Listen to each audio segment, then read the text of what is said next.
जी, मेरा नाम रिया डाबी है और मैंने 15th रैंक हासिल की है यूपीएससी एग्ज़ाम 2020 में, जिसके रिज़ल्ट्स अभी रिसेंटली आए हैं।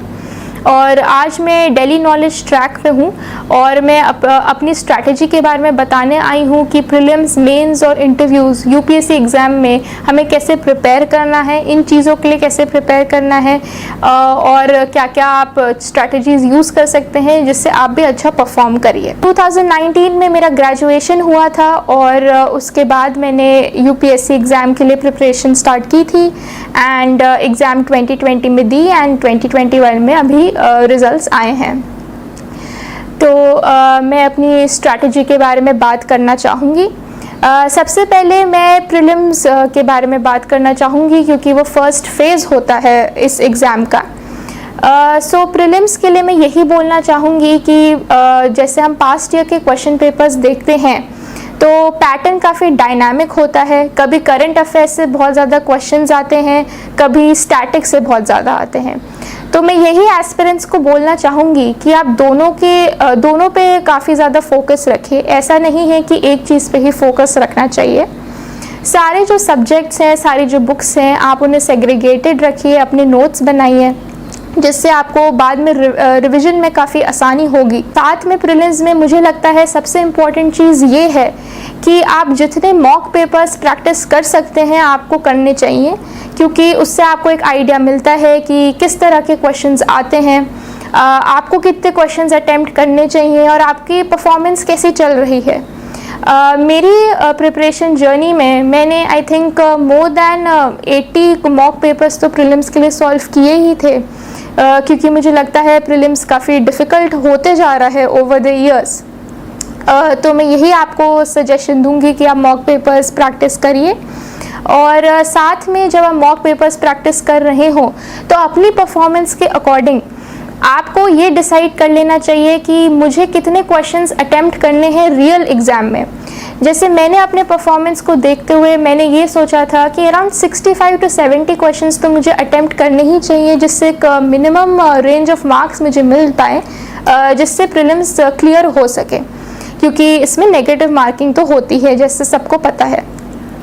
और साथ में मैं ये बोलूँगी कि प्रीलिम्स में सीसैट को प्लीज़ इग्नोर मत करिए, क्योंकि काफ़ी लोग सोचते हैं कि सीसैट हो जाएगा और सिर्फ क्वालिफाइंग है, लेकिन स्पेशली मैं उन स्टूडेंट्स को बोलना चाहूँगी जो आर्ट स्ट्रीम से हैं, ह्यूमैनिटीज़ से हैं, क्योंकि 10th के बाद मैथ्स का टच छूट जाता है, जैसे मेरे साथ भी हुआ था। तो आप जितना सीसैट की भी प्रैक्टिस करेंगे वो आपके लिए बेनिफिशियल रहेगी। नेक्स्ट में मेंस की बात करना चाहूँगी, जो नेक्स्ट स्टेप होता है यूपीएससी एग्जामिनेशन का। तो जैसे ही सबको पता है जीएस होता है, उसके 4 पेपर्स होते हैं मेंस में। तो अगर हम सोर्सेज की बात करें कि इसमें कौन से सोर्सेज पढ़ने चाहिए, तो मैं ये बोलूँगी जैसे GS1 में आपको पता है हिस्ट्री होती है, वर्ल्ड हिस्ट्री होती है, ज्योग्राफी एंड सोशल इश्यूज़। तो सबसे पहले तो मैं यही रिकमेंड करूँगी कि जो हमारी 11th और 12th की जो NCERTs होती हैं, आप उनको काफ़ी अच्छे से पढ़िए, रिवाइज़ करिए, क्योंकि उसमें बेसिक इंफॉर्मेशन होती है जो आपका फाउंडेशन बिल्ड करती है। तो NCERTs बहुत ज़्यादा इम्पॉर्टेंट है। अगर हम आर्ट एंड कल्चर की बात करें तो मैंने नितिन सिंघानिया की बुक रेफ़र करी थी, क्योंकि मुझे लगता है इसमें रेलेवेंट इन्फॉर्मेशन प्रेजेंट है। अगर ज्योग्राफी की बात करें तो मैंने 11th और 12th की NCERT ही रेफ़र करी थी, और साथ में टाटा मैग्रॉ हिल की एक बुक आती है, उन बुक्स ने भी मुझे हेल्प किया था। अगर हम वर्ल्ड हिस्ट्री की बात करें तो वर्ल्ड हिस्ट्री की भी जो NCERT आती है क्लास 12 की, मुझे लगा वो NCERT ही सफिशिएंट रहेगी। अगर हम सोशल इश्यूज़ की बात करें तो सोशल इश्यूज़ के लिए मैंने सोशियोलॉजी की NCERT बुक पढ़ी थी क्लास 11th की, और साथ में जो करंट अफेयर्स में हमारे जो सोशल इश्यूज़ आते हैं डेली, और जो करंट अफेयर्स मैगजीन्स भी होती है उसमें भी ये कवर्ड होता है, तो मैंने उसी के नोट्स बनाए थे बेसिक कंसेप्ट्स के लिए। अगर हम GS2 की बात करें, जहाँ पे गवर्नेंस, पॉलिटी जैसे सब्जेक्ट्स हैं, तो उसके लिए मेनली मैंने लक्ष्मीकांत की बुक रेफ़र करी थी, और साथ में मेरे जो अपने नोट्स थे जो मुझे कोचिंग से मिले थे, तो मैंने उसको रेफ़र करा था, एंड मैंने साथ में काफ़ी आंसर राइटिंग प्रैक्टिस भी की थी। जैसे जो मेनली जो लीगल और जुडिशियल क्वेश्चंस होते हैं उसके लिए मैंने न्यूज़पेपर को भी काफ़ी रेफ़र किया था। अगर हम इंटरनेशनल रिलेशंस की बात करें तो इंटरनेशनल रिलेशंस तो मुझे लगता है काफ़ी करंट अफेयर्स बेस्ड ही रहता है, क्योंकि जो न्यूज़ में चल रहा होता है वो पूछ लिया जाता है। और सिंस मेरा optional political science and international relations ही था, तो मुझे अपने ऑप्शनल से भी काफ़ी हेल्प मिली थी जीएस के पेपर में इंटरनेशनल रिलेशंस के लिए। तो उसके लिए मैं यही बोलूँगी, काफ़ी सारी बुक्स अवेलेबल है मार्केट में, आप उनको रेफ़र कर सकते हैं। सबसे इम्पॉर्टेंट लेकिन न्यूज़पेपर ही रहेगा। अगर हम GS 3 की बात करें, जिसमें ऐसे सब्जेक्ट्स है science and technology, environment, internal security, disaster management, तो मुझे लगता है काफ़ी ज़्यादा डायनामिक है। इनका सिलेबस थोड़ा वास्ट हो जाता है, ओपन एंडेड हो जाता है, और काफ़ी कैंडिडेट्स ये पूछते हैं कि इसकी बहुत सारी बुक्स हैं, हमें क्या करना चाहिए। तो मुझे लगता है कि इनके लिए आपको मैक्सिमम 1 या 2 बुक्स ही रेफ़र करनी चाहिए, क्योंकि आप जितना ज़्यादा बुक्स रेफ़र करेंगे आप खुद कंफ्यूज्ड हो जाते हैं। सिमिलरली मैंने जैसे साइंस एंड टेक्नोलॉजी के लिए टाटा मैग्रा-हिल रेफ़र करी थी, और जो नोट्स क्लास में मिले थे कोचिंग की क्लास में। इन्वायरमेंट के लिए जो शंकर IAS की एक बुक आती है जो काफ़ी कैंडिडेट्स रेफ़र करते हैं, मैंने भी वही किया था। इंटरनल सिक्योरिटी और डिज़ास्टर मैनेजमेंट भी मैंने सिर्फ क्लास नोट से ही पढ़ाई करी थी। और जो करंट अफेयर्स की मैगज़ीन आती हैं जैसे बाजीराम हो या विजन IAS हो, तो इन मैगज़ीन्स को भी आप साथ में रेफ़र कर सकते हैं, और कॉम्बिनेशन में रख के उनके आप खुद अपने नोट्स बना सकते हैं। GS 4 की अगर हम बात करें, जो काफ़ी एक इम्पॉर्टेंट पेपर है, जो एथिक्स है, काफ़ी कैंडिडेट्स को ये प्रॉब्लम आती है, क्योंकि एथिक्स में ऐसे क्वेश्चंस पूछे जाते हैं जो आपने एक्सपेक्ट नहीं किए हो, या थोड़े डिफ़िकल्ट हो जाते हैं, या फिलोसफिकल हो जाते हैं। तो उसके लिए मैं यही रिकमेंड करूँगी कि एथिक्स के लिए आप previous year question papers refer करिए, आपको एक आइडिया मिलेगा क्या पूछा जाता है। सिलेबस देखिए एथिक्स का, और उसके अकॉर्डिंग हर टॉपिक के लिए अपने नोट्स बनाइए।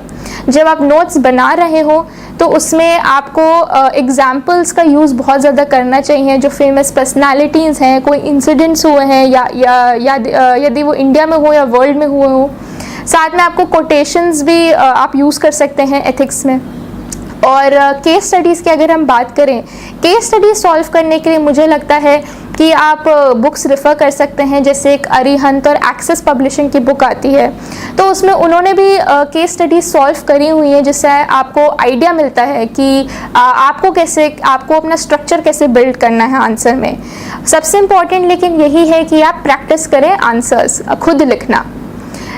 ये थे सोर्सेज जो मैंने खुद रेफ़र करे थे GS पेपर्स के लिए।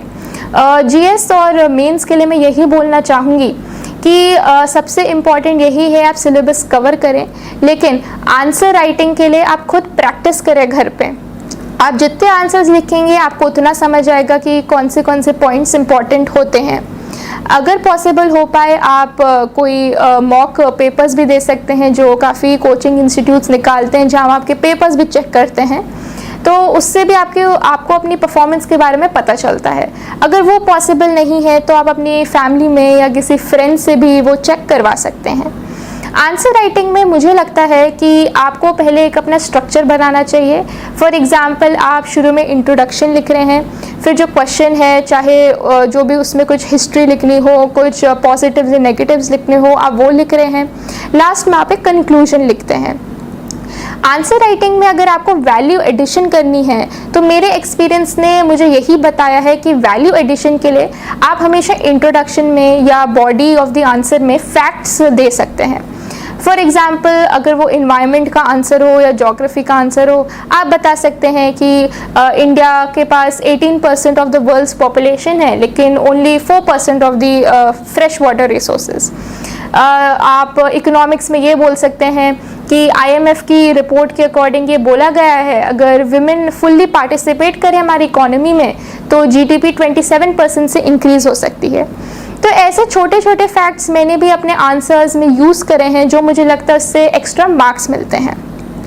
साथ में मुझे लगता है जो रिपोर्ट्स आती हैं, चाहे वो इंडियन ऑर्गेनाइजेशंस ने रिलीज़ करी हो या कोई इंटरनेशनल बॉडीज़ हों, जैसे वर्ल्ड बैंक हो, यूएन की स्पेशलाइज्ड एजेंसीज़ हो, वर्ल्ड इकोनॉमिक फोरम हो, उनके बारे में भी अगर आप मेंशन करें, उसमें इंडिया की क्या परफॉर्मेंस रही है, क्या रैंक है, उससे भी आपको एक्स्ट्रा मार्क्स मिल सकते हैं, क्योंकि एग्जामिनर को लगेगा कि आपको काफ़ी ज़्यादा इन्फॉर्मेशन है किसी टॉपिक के बारे में।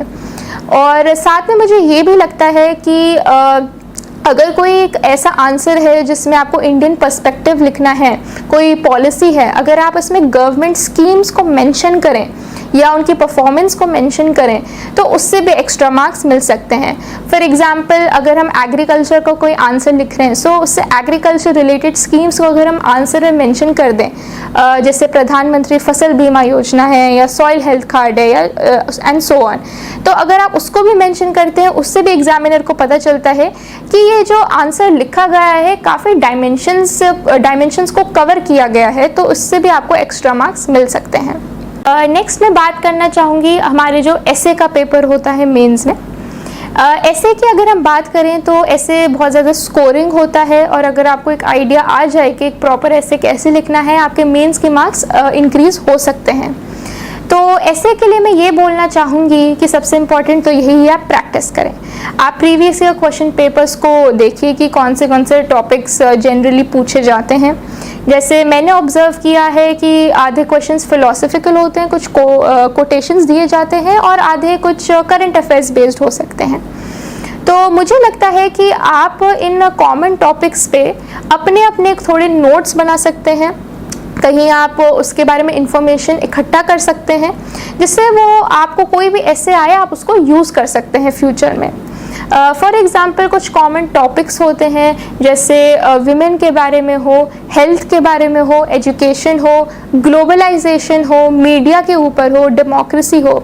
ये चीज़ें, ये जो कीवर्ड्स होते हैं काफ़ी बार ऐसे टॉपिक्स में पाए जाते हैं। तो अगर इसके बारे में आपने थोड़ी इन्फॉर्मेशन कलेक्ट कर ली है और तो आप उसको आसानी से यूज़ कर सकते हैं अपने एग्ज़ाम में। साथ में ऐसे में मुझे ये लगता है कि हमेशा से आपको हर ऐसे में एक स्ट्रक्चर मेंटेन करके रखना चाहिए। फॉर एग्जांपल, आप शुरू में कोटेशन का इस्तेमाल कर सकते हैं या कोई एनेक्डोट बता सकते हैं। उससे एग्जामिनर का स्टार्ट ही जब वो चेक करता है तो उसे बहुत अच्छा लगता है कि अच्छा ये स्टार्ट बहुत अच्छा हुआ है। उसके बाद आप हिस्ट्री इंट्रोडक्शन दे सकते हैं, जो भी आपको डायमेंशंस कवर करने हैं। डायमेंशंस भी आप ऐसे वास्ट रखिए कि उन्हें लगे कि आपका पर्सपेक्टिव बहुत वाइड है, जैसे पॉलिटिकल हो, इकोनॉमिक हो, कल्चरल हो, सोशल हो, इंटरनेशनल हो, एथिकल हो। ये सारे एस्पेक्ट्स आप कवर करेंगे तो बहुत अच्छा रहेगा। उसके बाद आप इंडियन पर्सपेक्टिव के बारे में भी बात कर सकते हैं और वर्ल्ड में क्या चल रहा है उस टॉपिक से रिलेटेड, और फिर आप अपना ऐसे कंक्लूड कर सकते हैं। इसके अलावा ऐसे के लिए मुझे यही लगता है कि प्रैक्टिस बहुत ज़्यादा ज़रूरी है। तो आप प्रीवियस ईयर क्वेश्चन पेपर्स को सॉल्व कर सकते हैं, उन्हें चेक करवा सकते हैं और मॉक पेपर्स भी सॉल्व कर सकते हैं। उससे ऐसे की बहुत ज़्यादा अच्छे से प्रैक्टिस हो जाती है।